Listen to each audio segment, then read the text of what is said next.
Irritable bowel syndrome IBS, इसके बारे में आप लोगों ने बहुत कम सुना होगा। इसके बारे में बहुत कम जिक्र होता है, बहुत लोगों को पता ही नहीं होता है। खास करके गांव एरिया में जो रहते हैं, गांव देहात में इसके बारे में बिल्कुल भी चर्चा नहीं होता और इसके बारे में जानकारी बहुत ना के बराबर ही होता है। भले आप कितने भी पढ़े लिखे हैं, लेकिन इसके बारे में बहुत ज़्यादा चर्चा नहीं होता है। इसलिए आज ये वीडियो में अंत तक बने रहें और कुछ इन्फॉर्मेशन आप लोगों को यहाँ पे मिलने वाला है। इसलिए वीडियो स्किप करके ना जाए और हाँ, जितना हो सके शेयर करने की कोशिश करें ताकि बहुत लोगों को इसके बारे में जानकारी हासिल हो। दोस्तों, इरिटेबल बाउल सिंड्रोम आईबीएस एक ऐसी बीमारी है जो आमतौर पे बहुत साधारण सी दिखती है और लेकिन आप कंटिन्यूसली इसको अगर नज़रअंदाज करते हैं तो एक समय के अंतराल पर जाके ये भारी गंभीर बीमारी से आपको मतलब ग्रसित कर सकता है। आपको कोलन कैंसर तक भी हो सकता है, आपको अल्सर तक भी हो सकता है, या फिर आपको कोलाइटिस यानी जो पुरानी मतलब कोलाइटिस होती है उससे भी आपको ग्रसित कर सकता है। और आप जानते ही हैं ये कितनी मतलब पीड़ादायक एक बीमारी है। तो इसलिए ये वीडियो बिल्कुल भी स्किप ना करें। यहाँ पे मैं आप लोगों से कुछ चर्चा करने वाला हूँ, क्या है इसके लक्षण, क्यों होते हैं, कारण क्या है, क्या खाना चाहिए क्या नहीं खाना चाहिए ये बीमारी पे, और साथ साथ इसके ट्रीटमेंट, घरेलू क्या ट्रीटमेंट इसमें हम मतलब आयुर्वेदिक क्या ट्रीटमेंट है, घरेलू क्या ट्रीटमेंट है जिसके ज़रिए हम इसे आसानी से मतलब इलाज कर सकते हैं। तो आइए सबसे पहले जान लेते हैं इरिटेबल बाउल सिंड्रोम होता क्या है। ये इरिटेबल बाउल सिंड्रोम कुछ और नहीं, जो आप पॉटी करते हैं यानी लैट्रिन जो करते हैं उसी का एक नमूना है, जो कि हमें कभी भी किसी भी प्रकार से हो सकता है। और ये एक ऐसी बीमारी है जिसमें आप अपने आप को कंट्रोल नहीं कर सकते और ये खास करके आपको बहुत ज़्यादा पेट में पीड़ा देता है, बहुत ज़्यादा दर्द महसूस होता है। और जब आपको मतलब लैट्रिन लगती है, जब आपको पॉटी लगती है, तो ये इतना प्रेशर वाला होता है कि आप संभाल ही नहीं पाते हैं। आपको तुरंत किसी ना किसी हाल पे पॉटी करने की कोई ना कोई जगह ढूंढना पड़ता है, और अगर नहीं कर पाते तो हो सकता है कि आपका कपड़े खराब हो जाए। तो ये एक बहुत गंभीर बीमारी है।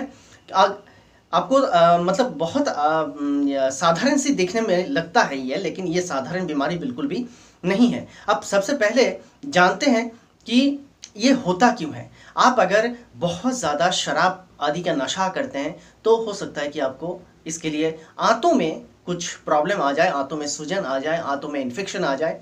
इसके कारण आपको इरिटेबल बाउल सिंड्रोम हो सकता है। इसे आयुर्वेद की भाषा में ग्रहणी रोग भी बोला जाता है। तो चलिए, ये एक कारण हुआ। दूसरा कारण ये है, आप अगर बहुत ज़्यादा मेहनत करते हैं, बहुत ज़्यादा वर्कआउट करते हैं, जिम में जाके बहुत ज़्यादा पसीना बहाते हैं और ख़ास करके बहुत भारी भारी वजन उठाते हैं, आपके शरीर के वजन के हिसाब से आप बहुत भारी वजन बिना कोई प्रैक्टिस के आप अचानक से उठाने की कोशिश करते हैं, तो हो सकता है वहाँ पे आपके आंतों पे बहुत ज़्यादा प्रेशर आए और उसके कारण ये इरिटेबल बाउल सिंड्रोम क्रिएट हो। तीसरा जो कारण है, आप जो खाना खाते हैं, खाना तला भुना हुआ चीज़ें, मसालादार खाना, जितना चीज़ें हैं बाहर के खाना जो है पैकेटाइज्ड जो खाना होता है, यानी जो प्रोसेस्ड फूड होता है, जो पैकेट में मिलते हैं, इसके साथ साथ जो बाहर के फास्ट फूड वगैरह होते हैं, आप समझ सकते हैं कि बाहर के जितने भी खाना हो, जितना भी मतलब बहुत मसालेदार स्पाइसी फूड हो, ये सब तला भुना हुआ चीज़ आप जितना ज़्यादा खाएंगे, बहुत ज़्यादा हद तक आपको ये होने की संभावना बनी रहती है। और चौथा कारण है कि आप अगर इरेगुलर एक लाइफस्टाइल जीते हैं, जहाँ पे आपको भरपूर नींद आप बहुत कम लेते हैं, और साथ साथ जो है आपको मतलब व्यसन आदि का बहुत ज़्यादा मतलब लत लग जाता है। किसी भी प्रकार की व्यसन हो सकता है। आप अपने नींद को भगाने के लिए चाय कॉफ़ी का बहुत ज़्यादा इस्तेमाल करते हैं, या फिर ऐसी कोई ड्यूटी आप करते हैं जहाँ पे आपको रात में सोने की अवसर प्राप्त ना होता हो, और उसे भगाने के लिए नींद तो ज़रूर आती होगी, नींद को भगाने के लिए आप किसी भी प्रकार की नशा, या फिर चाहे गुटखा हो चाहे सिगरेट हो, किसी भी प्रकार की नशे की लत आपको लग जाता है, तो जाके ये इरिटेबल बाउल सिंड्रोम बहुत आसानी से आपके आंतों पे बनता है। अब इसका और पांचवा जो कारण है, ये है कि ये जेनेटिक भी होता है। आपके अगर जनरेशन में, आपके अगर घर पे किसी के हिस्ट्री में ये पाया गया हो, तो बहुत संभावना बनी रहती है कि आपको या फिर आपके जो भी पीढ़ी हैं, उन पीढ़ियों में ये बहुत ज़्यादा प्रसार हो सकता है। तो इसलिए हम यहाँ पे जो है 4 कारण 5 कारण हमने बताया है, लेकिन 5 कारण में से बस जेनेटिक जो है वो आपके हाथ पे नहीं है, बाकी जो 4 है वो आपके हाथ पे है। उसको आप सही तरीके से अगर कोशिश करें, हेल्दी लाइफस्टाइल जीने की कोशिश करें, तो इससे थोड़ा बहुत आप खुद ही बच सकते हैं होने से पहले ही। चलिए अब बात कर लेते हैं इसके लक्षण क्या क्या है, क्या सिम्टम्स देखने को मिलता है। दोस्तों ये अगर होता है तो पेट में जो नाभि है, नाभि के नीचे के बाएं साइड में आपको बहुत ज़्यादा पेन महसूस होगा। पेट में हमेशा बहुत ज़्यादा दर्द होता है, क्रैम्प जैसा हो जाता है। क्रैम्प मतलब आप जानती हैं कि मतलब रह रह के पकड़ते हैं, बहुत ज़ोर से दर्द महसूस होता है अचानक से। तो ये क्रैम्प बहुत ज़्यादा महसूस होता है, और साथ साथ पॉटी बहुत तेज लगता है, और जब लगती है तब आपको आसपास के सारे चीज़ अंधेरा दिखाई देता है, आपका शरीर शून्य पड़ जाता है, आपके शरीर से ऊर्जा बिल्कुल भी आपको मिल नहीं पाता, और साथ में हाथ पांव ठंडे पड़ने लगते हैं। ये एक तो हुआ। अब चौथा जो इसका लक्षण पाया जाता है वो है कभी कभी आपको उल्टी आ सकता है, गैस एसिडिटी बहुत ज़्यादा बन सकता है, और पेट हमेशा फुला हुआ महसूस होगा। मतलब आपको लगेगा कि पेट में कुछ ना कुछ है, और आप खाए पिए कुछ नहीं, लेकिन पेट आपका फुला हुआ रहेगा, आपको भूख बहुत कम लगेगी।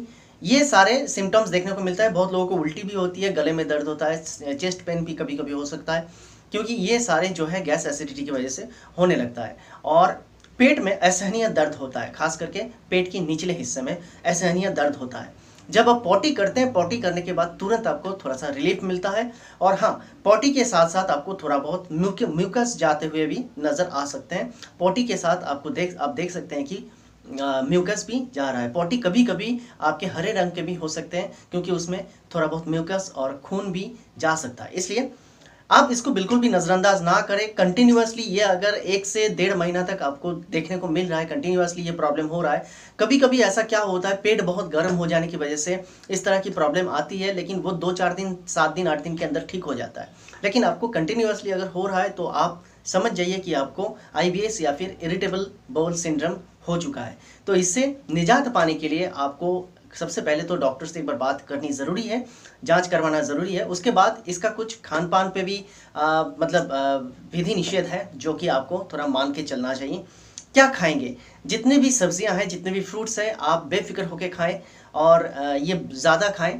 जितने भी तला भुना हुआ चीज़ें हैं, ये सारी चीज़ों को अवॉइड करें। जितना मीट वगैरह है, मीट आप समझ ही रहे हैं, लीन मीट की बात कर रहा हूँ मैं, तो यहाँ पे लीन मीट हो गया। फिर जितने भी फैट, बहुत ज़्यादा खाना इसके लिए अच्छा नहीं होता है, बिल्कुल भी अच्छा नहीं होता है। और साथ में जो है आप इसमें खा सकते हैं जितने भी फाइबर बहुत ज़्यादा मिलते हैं, इस तरह के खाना चाहिए आपको। आप गेहूं के और फिर आटे से बना हुआ, मैदे से बना हुआ चीज़, बिस्किट वगैरह जो कुछ भी है, ये सारी चीज़ों को पूरा अवॉइड करके चलें। आप इसकी जगह पे रागी का इस्तेमाल करें, ज्वारी का इस्तेमाल करें, बजरे की इस्तेमाल करें, रोटी बनाते समय इसका इस्तेमाल करें। और हाँ, साथ में आप हमेशा जितने भी प्रोटीन, जिस खाद्य पदार्थ में प्रोटीन ज़्यादा मिलता है, उसे थोड़ा सा कम इंटेक करने की कोशिश करें। डेयरी प्रोडक्ट्स जितने हैं वो थोड़ा सा कम खाने की कोशिश करें। डेयरी प्रोडक्ट्स में प्रोबायोटिक ज़्यादा खाने की कोशिश करें, जो कि दही में मिलता है, तो इसलिए दही का सेवन जरूर करें। लेकिन साथ में आप पनीर, चीज़ वगैरह जो है, ये चीज़ पूरा अवॉइड करके चलें। यहाँ पे एक चीज़ है कि मक्खन आपको ज़्यादा सेवन करना चाहिए, क्योंकि मक्खन जो है हमारे आंतों को मजबूत बनाता है। आंतों के अंदर जो दीवारें बनते हैं या फिर जो म्यूकस मेम्ब्रेन बनते हैं, उसको सही रखने में मक्खन का बहुत असर रहता है। तो इसलिए मक्खन ज़रूर इसमें सेवन करने की कोशिश करें। और मक्खन में एंटीऑक्सीडेंट भी पाया जाता है, एंटी इन्फ्लामेटरी गुण भी पाया जाता है, इसलिए मक्खन ज़रूर सेवन करना चाहिए। केले की इस्तेमाल करें, केले की सेवन करना चाहिए, क्योंकि केले में भी सेम एंटी इन्फ्लामेटरी और बैक्टीरियल गुण भी मिलते हैं। तो इसलिए केले का सेवन करना चाहिए। केले में पोटेशियम होता है, और भी कुछ तत्व पाए जाते हैं, मिनरल्स पाए जाते हैं, जो कि आंतों को या फिर आपके हजमा को ठीक करने में मदद करता है। साथ साथ एसिडिटी को, गैस को भी कम करने में केला अच्छा मदद करता है, इसलिए केले की सेवन ज़रूर करें। और हाँ, यहाँ पे दोस्तों आप एक चीज़ का इस्तेमाल बिल्कुल करें, वो है कि आप हमेशा पानी बहुत ज़्यादा पीने की कोशिश करें। और थोड़ा बहुत आप यहाँ पे जो है चीनी का इस्तेमाल कर सकते हैं, क्योंकि जब भी ये बीमारी होती है तो आपको बार बार टॉयलेट लगती है, या बार बार लैट्रिन जाने की प्रॉब्लम होती है, तो इसलिए आपके शरीर से एक्स्ट्रा पानी निकल जाता है। तो इसे भरपाई के लिए आपको पोटेशियम, सोडियम, ये सब चीज़ों की भरपाई के लिए आपको थोड़ा-सा कभी-कभी शरबत भी बना के पीनी चाहिए। और जितने भी फ्रूट वगैरह है, जूस वगैरह है, ये सब आप बिल्कुल पिएँ। अचार वगैरह ये सब बिल्कुल अवॉइड करें। तला भुना हुआ चीज़, पराठा, सारे चीज़ को अवॉइड कर दें। जितने भी सब्जियां हैं, हरी सब्जियां, पत्तेदार सब्जियां, फ्रूट्स, ये सब खाने की कोशिश करें।